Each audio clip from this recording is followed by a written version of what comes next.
Hello friends. स्वागत है आपका हमारे यूट्यूब चैनल आर के हिंदी कहानियों में। आज की कहानी है बेटी की चिंता। पद्मा जी उस दिन घर पर अकेली गुमसुम बैठी थी।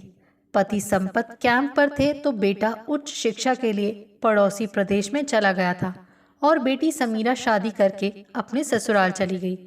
बेटी के रहते पद्मजा को कभी कोई तकलीफ महसूस नहीं हुई।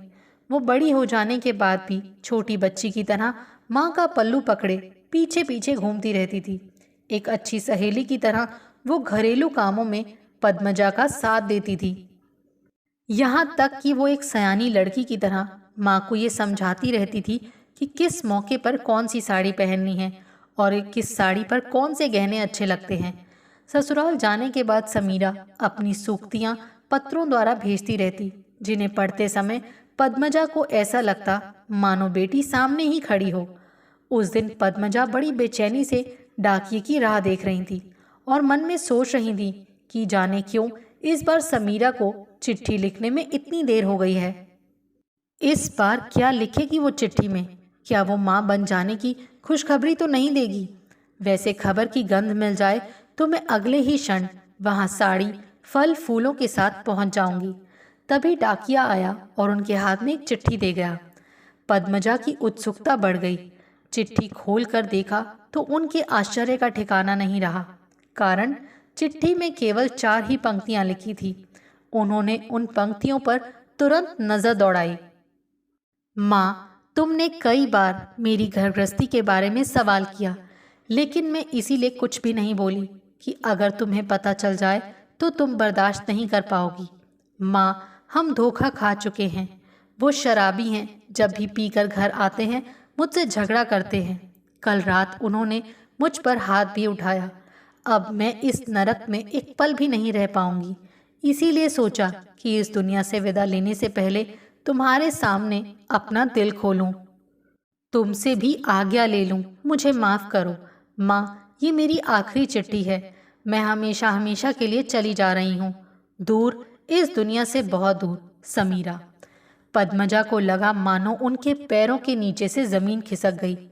ऐसा लगा मानो एक भूचाल आया और वो मलबे के नीचे धंसती जा रही हैं। क्या ये सच है? उनके दिल ने खुद से सवाल पूछा, क्योंकि समीरा के लिए जब ये रिश्ता पक्का हुआ था तो वो कितनी खुश थी। समीरा तो फूली ना समाई, लेकिन ऐसा कैसे हो गया? अतीत की बातें सोचकर पद्मजा का मन बोझिल हो गया। उनकी आंखें डबडबाने लगी। वो फिर सोचने लगी कि इस वक्त घर पर मैं अकेली हूँ, अब कैसे जाऊँ? ट्रेन या बस से जाने पर तो कम से कम 5-6 घंटे लग ही जाएंगे। तभी उनके दिमाग में एक उपाय कौंध गया और तुरंत उन्होंने अपने पति के मित्र केशव राव का नंबर मिलाया। भैया, मुझे फौरन आपकी गाड़ी चाहिए। मुझे अभी अभी खबर मिली है कि समीरा की हालत बहुत खराब है। आपका एहसान कभी नहीं भूलूंगी। केशव राव ने तुरंत ड्राइवर सहित अपनी गाड़ी भेज दी। गाड़ी में बैठते ही पद्मजा ने ड्राइवर से कहा, भैया जरा गाड़ी तेज चलाना। गाड़ी नेशनल हाईवे पर दौड़ रही थी। पीछे वाली सीट पर बैठी पद्मजा का मन बेचैन था। रह रह कर उन्हें अपनी बेटी समीरा की लाश आंखों के सामने प्रत्यक्ष सी होने लगती थी। कार की रफ्तार के साथ पद्मजा के विचार भी दौड़ रहे थे। उनका अतीत चलचित्र की भांति आंखों के सामने साकार होने लगा। पद्मजा, तेरे मुंह में घी शक्कर। ले, लड़के वालों से चिट्ठी मिल गई, उनको तू पसंद आ गई। सावित्री अम्मा का मन खुशी से नाच उठा। माँ, मैं कई बार तुमसे कह चुकी हूँ कि ये रिश्ता मुझे पसंद नहीं है। मैंने शशिधर से प्यार किया है, मैं बस उसी से शादी करूँगी, वरना। पद्मजा की आवाज में दृढ़ता थी। चुप, ये क्या बक रही है तू? अगर कोई सुन लेता तो एक तो हम ये रिश्ता खो बैठेंगे और दूसरे तो जिंदगी भर कुंवारी बैठी रहेगी। मुझे सब पता है। शशिधर से तेरी जोड़ी नहीं बनेगी, वो तेरे लायक नहीं। हम तेरे माँ बाप हैं, तुझसे ज्यादा हमें तेरी भलाई की चिंता है। हम तेरे दुश्मन थोड़े ही हैं। कहती हुई माँ सावित्री गुस्से में वहां से चली गई। माँ की बातों का असर पद्मजा पर बिल्कुल नहीं पड़ा, उल्टे उसका क्रोध दोगुना हो गया। वो सोचने लगी कि वो माँ माँ नहीं और वो बाप बाप नहीं जो अपनी संतान की पसंद नापसंद को ना समझे। वैसे पद्मजा शुरू से ही तुनक मिजाज थी, उसमें जोश ज़्यादा था। जब भी कोई ऐसी घटना हो जाती थी जो उसके मन के खिलाफ हो तो तुरंत वो आपे से बाहर हो जाती। वो अगले पल अपने कमरे में जाकर अंदर से दरवाज़ा बंद कर देती और पिता की नींद की गोलियां मुट्ठी भरकर निगल भी लेती। सावित्री अम्मा बेटी पद्मजा का स्वभाव अच्छी तरह से जानती थी। इससे पहले भी एक बार मेडिकल में सीट ना मिलने पर उसने ब्लेड से अपनी एक नस काट दी थी। नतीजा ये हुआ कि उसकी जान आफत में पड़ गई। इसी वजह से सावित्री अम्मा अपनी बेटी के व्यवहार पर नज़र गड़ाए बैठी थी। बेटी के कमरे में घुसते ही उसने ये खबर पति के कान में डाल दी। पति पत्नी दोनों के बार बार बुलाने पर भी वो बाहर नहीं आई। लाचार होकर पति पत्नी ने दरवाज़ा तोड़ दिया और पद्मजा को अस्पताल में दाखिल कर दिया। पद्मा, ये तुम क्या कर रही हो? तुम्हारी मूर्खता रोज रोज बढ़ती जा रही है। पढ़े लिखे होकर तुम्हें ऐसा नहीं कहना चाहिए। संपत बड़ी बेचैनी से पत्नी पद्मजा से बोले। पद्मजा एकदम बिगड़ गई। हाँ, पढ़ी लिखी होने की वजह से ही मैं आपसे ये पूछ रही हूँ। मेरे साथ अन्याय हो तो मैं क्यों बर्दाश्त करूँ और कैसे बर्दाश्त करूँ?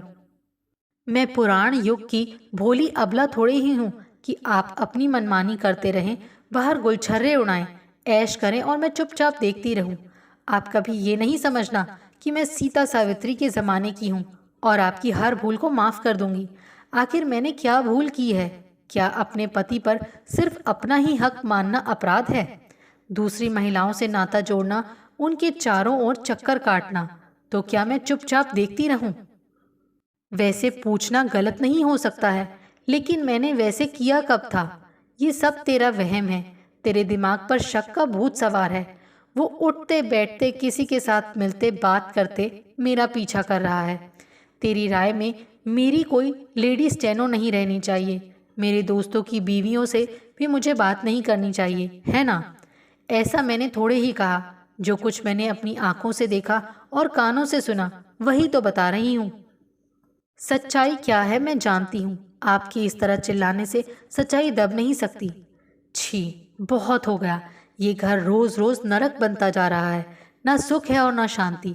चिढ़ता हुआ संपत बाहर चला गया। पद्मजा रोती बिलखती बिस्तर पर लेट गई। पद्मजा रोज की तरह उस दिन भी बाजार गई और वो सब्जी खरीद रही थी कि सामने एक ऐसा नज़ारा दिखाई पड़ा कि वो फौरन पीछे मुड़ी और बिना कुछ खरीदे ही घर लौट आई। संपत स्कूटर पर कहीं जा रहा था और पीछे कोई खूबसूरत लड़की बैठी थी। दोनों अपनी दुनिया में मस्त थे, आपस में बातें करते हुए, हंसते हुए लोटपोट हो रहे थे। बस इसी दृश्य ने पद्मजा को उत्तेजित, पागल और बेचैन कर दिया। आते ही पद्मजा ने प्लास्टिक की थैली एक कोने में फेंक दी और सीधा रसोई घर में घुस गई। अलमारी से केरोसिन का डब्बा उठाकर उसने अपने शरीर पर सारा तेल उड़ेल दिया। बस अब तीली जलाकर आत्महत्या करने ही वाली थी कि बाहर स्कूटर की आवाज़ सुनाई पड़ी। पद्मजा का क्रोध मानो सातवें आसमान पर चढ़ गया। उसके मन में ईर्ष्या ने ज्वालामुखी का रूप धारण कर लिया। अब मुझे मर ही जाना चाहिए। जीवन भर उसे आंसू बहाते, तड़प तड़प कर रहना चाहिए। पद्मजा का दिमाग ऐसे विचारों से भर गया। संपत को घर में कदम रखते ही मिट्टी के तेल जैसी किसी चीज के जलने की गंध लग गई। रसोई में झांक कर देखा तो ज्वालाओं से घिरी पद्मजा दिखाई पड़ी। संपत हक्का बक्का रह गया। वो जोश में आकर रसोई का दरवाजा पीटने लगा और पद्मजा को बार बार पुकार रहा था। अंत में दरवाजा टूट गया। 40% जली पद्मजा अस्पताल में भर्ती कराई गई। फिर बड़ी मुश्किल से वो बच पाई। पद्मजा को जब ये पता चला कि उस दिन संपत के स्कूटर के पीछे बैठी नजर आई लड़की कोई और नहीं, वो तो संपत के ताऊ की बेटी थी। बस पद्मजा का मन पश्चाताप से भर गया। उसे अपनी गलती महसूस हुई। पद्मजा में अपने प्रति ग्लानि तब और बढ़ गई जब पति ने इलाज के दौरान जी तोड़कर सेवा की। उसे बड़ी शर्म महसूस हुई और अपनी जल्दबाजी, मूर्खता पर स्वयं को कोसने लगी। दौड़ती कार के अचानक रुकते ही पद्मजा वर्तमान में आ गई। अतीत के सारे चलचित्र ओझल हो गए। गाड़ी क्यों रोकी? उसने ड्राइवर से पूछा। माँ जी, यहाँ एक छोटा होटल है। सोचा आप थक गई होंगी, प्यास भी लगी होगी। क्या मैं आपके लिए ठंडा पानी ले आऊं? नहीं, इस समय मुझे कुछ भी नहीं चाहिए। मुझे फौरन वहां पहुंचना है, वरना। इतना कहते कहते ही पद्मजा का गला भर गया। उस समय केवल समीरा ही उनके दिलो दिमाग पर छाई हुई थी। पद्मजा पीछे सीट की तरफ झुक गई। खिड़की के शीशे नीचे कर देने से ठंडी हवा के झोंके भीतर आकर मानो उसकी थकावट दूर करते हुए सांत्वना भी दे रहे थे। बस उसने अपनी आंखें मूंद ली। गाड़ी अचानक ब्रेक के कारण एक झटके के साथ रुकी तो पद्मजा एकदम सामने वाली सीट पर जा गिरी। तभी उसकी आंख खुल गई। वो एकदम उछल पड़ी, चारों ओर नजर दौड़ाई। स्थिति सामान्य देखकर वो बोल पड़ी, सत्यम, अचानक गाड़ी क्यों रोक दी तूने? पद्मजा ने पूछा। आप नींद में चीख उठी थी तो मैं डर गया कि आपके साथ कोई अनहोनी हुई होगी। उसने अपनी सफाई दी। कार शहर में पहुंच गई थी और रामनगर मोहल्ले की तरफ जाने लगी। पद्मजा मन ही मन सोचने लगी कि उसकी बिटिया सही सलामत रहे, लेकिन जैसा उसमें के मन में डर था, पद्मजा ने वहां ऐसा कुछ भी नहीं पाया था। वातावरण एकदम शांत था। गाड़ी के रुकते ही वो दरवाज़ा खोलकर झट से कूदी और भीतर की तरफ दौड़ पड़ी। घर के भीतर खामोशी फैली हुई थी। सहमी हुई पद्मजा ने भीतर कदम रखा कि उसे ये बातें सुनाई पड़ी। समीरा बोल रही थी। बेटी की आवाज़ सुनकर पद्मजा के सूखे दिल में मानो शीतल वर्षा हुई। आपने क्यों मुझे बचा लिया? एक पल और बीतता तो मैं फांसी के फंदे में झूल जाती और इस माहौल से हमेशा के लिए छुटकारा मिल जाता। समीरा, ये आवाज़ पद्मजा के दामाद की थी। मैंने ये बिल्कुल नहीं सोचा कि तुम इतनी सेंसिटिव हो। अरे, पति पत्नी के बीच झड़प हो जाती है, झगड़े भी हो जाते हैं। क्या इतनी छोटी सी बात के लिए मर जाएंगे? समीरा, मैं तुमको दिल से चाहता हूँ। क्या तुम ये नहीं जानती कि मैं बगैर तुम्हारे एक पल भी नहीं रह सकता? आप जानते हैं कि मुझे शराबियों से सख्त नफरत है, फिर भी आप। समीरा, मैं शराबी थोड़े ही हूँ। तुम्हारा ये सोचना गलत है कि मैं हमेशा पीता रहता हूँ, लेकिन कभी कभी पार्टियों में दोस्तों का मन रखने के लिए थोड़ा पीता हूँ। ये तो सच है कि परसों रात मैंने थोड़ी सी शराब पी थी, लेकिन तुमने जोश में आकर भला बुरा कहा, मेरा मजाक उड़ाया और मेरी बेइज्जती की, और मैं इसे बर्दाश्त नहीं कर सका। तुम पर अनजाने में हाथ उठाया। उसके लिए तुम जो भी सज़ा दोगी मैं उसे भुगतने को तैयार हूँ, लेकिन ऐसी सज़ा तो मत दो समीरा। इस दुनिया में तुमसे बढ़कर मेरे लिए कुछ भी नहीं है। तुम्हारी खातिर मैं शराब छोड़ दूंगा, प्रॉमिस, तुम्हारी कसम। लेकिन बगैर तुम्हारे ये जिंदगी कोई जिंदगी थोड़ी ही है। दामाद के स्वर में अपनी बेटी के प्रति जो प्रेम, जो अपनापन था, उसे सुनकर पद्मजा मानो पिघल गई। उनकी आंखें भी भर आईं। वो अपने आप को संभाल ही नहीं सकी और तुरंत दरवाजे पर दस्तक दी। कौन है? समीरा और शेखर एक साथ ही बेडरूम से बाहर आ गए। माँ को देखते ही भावुक हो समीरा दूर से ही माँ कहते हुए दौड़ आई और उनसे लिपट गई। ये क्या किया बेटी तूने? तेरी चिट्ठी देखते ही मेरी तो छाती फट गई। मेरी कोख में आग लगाने का ख्याल तुझे क्यों आया?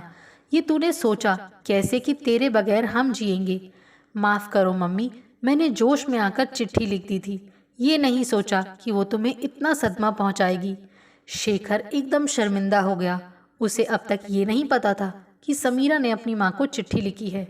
उसकी नज़रें तो अपराध बोध से झुक गईं। समीरा माँ का चेहरा देखकर भाप गई कि उसने चिट्ठी पढ़ने से लेकर यहाँ पहुँचने तक कुछ भी नहीं खाया है। समीरा ने पंखा चलाया, फिर माँ और ड्राइवर को ठंडा पानी पिलाया। थोड़ी देर बाद वो गर्मा गर्म कॉफ़ी बनाकर ले आई। उसे पीने के बाद मानो पद्मजा की जान में जान आई। वहाँ से जाने से पहले पद्मजा बेटी को समझाते बुझाते दामाद के बारे में पूछ बैठी। समीरा, शेखर घर पर नहीं है क्या? हाँ है, समीरा ने जवाब दिया। पद्मजा ने भांप लिया कि समीरा इस बात के लिए पछता रही है कि उसके कारण शेखर की नाक कट गई और अपनी माँ के सामने वो शर्म महसूस कर रही है। जा, उसे मेरे जाने की बात बता दे, पद्मजा ने बड़े संक्षेप में कहा। समीरा के भीतर जाकर बताते ही शेखर बाहर आया। भले ही वो पद्मजा की तरफ मुंह करके खड़ा था, नजरें जमीन में गड़ी हुई थीं।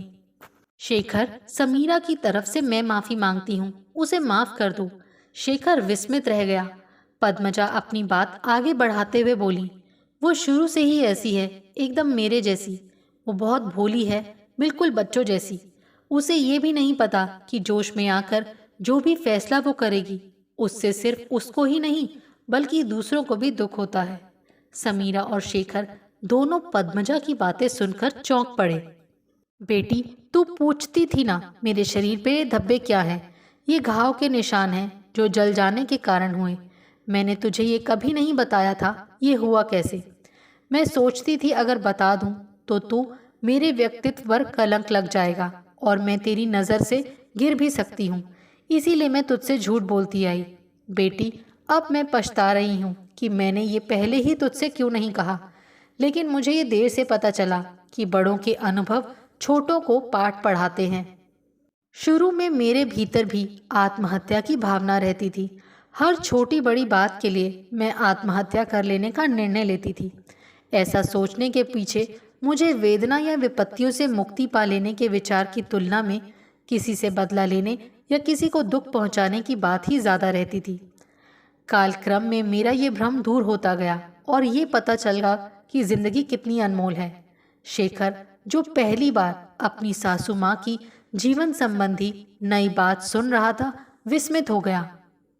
समीरा की भी लगभग यही हालत थी। पद्मजा आगे बताने लगी, दरअसल मौत किसी भी समस्या का समाधान नहीं। मौत से मतलब जिंदगी से डरकर भाग जाना, समस्याओं और चुनौतियों से मुंह मोड़ लेना है। ये तो कायरों के लक्षण हैं। कमज़ोर दिल वाले ही खुदकुशी की बात सोचते हैं। बेटी, बहादुर लोग जीवन में एक ही बार मरते हैं, लेकिन बुज़दिल आदमी हर दिन हर पल मरता है। जिंदगी जीने के लिए है बेटी, मरने के लिए नहीं। सुख दुख दोनों जीवन के अनिवार्य अंश हैं। जो दोनों को समान मानेगा वही जीवन का आनंद लूट सकेगा। समीरा, ये सब मैं तुझे इसलिए बता रही हूँ कि अपनी समस्याओं का समाधान मरकर नहीं, जीवित रहकर ढूंढो। जीवन में समस्याओं का उत्पन्न होना स्वाभाविक है। दोनों ठंडे दिमाग से सोचकर समस्या का समाधान ढूंढो। मैं भी जोश में आकर आत्महत्या कर लेने का प्रयास कई बार कर चुकी हूँ। उनमें से अगर एक भी प्रयत्न सफल हो जाता तो आज न मुझे इतनी अच्छी जिंदगी मिलती, न इतना योग्य पति मिलता, न हीरे मोती जैसी संतानें मिलती और ना ही इतना अच्छा घर। अपने अनुभव के बल पर कहती हूँ बेटी, मेरी बातें समझने की कोशिश करो। मुश्किलें कितनी ही कठिन हों, चुनौतियाँ कितनी ही गंभीर हों, आप अपने सुनहरे भविष्य को मत भूलो। आश्चर्य की बात यह है कि कभी जो उस समय कष्ट पहुँचाते हैं वो ही भविष्य में हमारे लिए फायदेमंद होते हैं। चलिए, अगर मैं ऐसा ही बोलती रहूंगी तो इसका कोई अंत नहीं होगा। जिंदगी जिंदगी ही होती है। बेटी दामाद से अलविदा कहकर वो जाने को तैयार हो गई। पद्मजा के ओझल हो जाने तक वो दोनों उन्हें वहीं खड़े खड़े देखते रहे। उनके चले जाने के बाद जिंदगी के बारे में उन्होंने जो कहा उसका सार उन दोनों के दिलो दिमाग में भर गया। जैसे हर यात्रा की एक मंजिल होती है, उसी तरह हर जिंदगी का भी एक मकसद होता है, एक लक्ष्य रहता है। यात्रा में थोड़ी सी थकावट महसूस हो जाने पर जहाँ चाहे वहाँ नहीं उतर जाना चाहिए। मंजिल को पाने तक हमारी जिंदगी का सफ़र चलता रहता है। इस प्रकार समीरा के विचार नया मोड़ लेने लगे। अब तक की माँ की वेदना उसकी समझ में आ गई, जिसने चारों ओर नया आलोक फैला दिया। अब वो पहले वाली समीरा नहीं, इस समीरा को तो जीवन के मूल्यों का पता चल गया। आपको हमारी ये कहानी कैसी लगी, प्लीज़ कमेंट करके ज़रूर बताइए। अगर आप इस चैनल पर नए हैं तो इसे सब्सक्राइब करें और शेयर करें। Thank you.